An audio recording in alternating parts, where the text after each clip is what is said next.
Бул көмөкчү чордон Бешик айылындагы жаңы конушка канатташ орнотулуп жатат. Айылга жаңы конуш төшөө башталганы электр энергиясын пайдалангандардын саны өсүүдө. Арыкча кыш маалында күч келип, жарык үзгүлтүккө учурайт.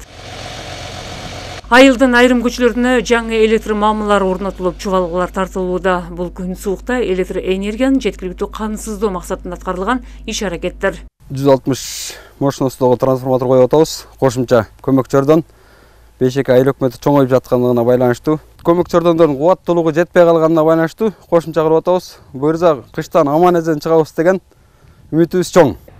Жаңы конуштарыбызда светтин берилиши аябай начар болчу. Ушул элдин суроо талабы боюнча биз көптөгөн райондук, областтык ушул электр тармактарына кайрылганбыз. Рахмат, азыр мына коюп берип атат. Бир жумадан бери ушул 2 трансформатор коюп атат ушу биздин айылыбызга. Талас облусунда калкты кыш айларына жетиштүү электр энергиясы менен камсыз кылуу ишинин алкагында облуска ушул күндөрү 15 көмөкчү чордон келди. Бир катар айылдарга жаңы мамылар тургузулуп, аба чубалгылар тартылды.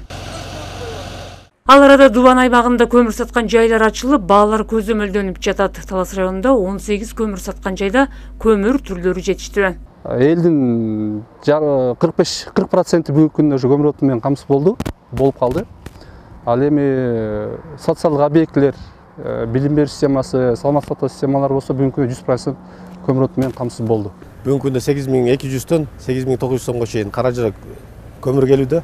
Маймак станциясында, Саткей станциясында бүгүнкү күндө жеринде 6900 сомдон ал жерден алып кетүүгө мүмкүнчүлүктөр бар.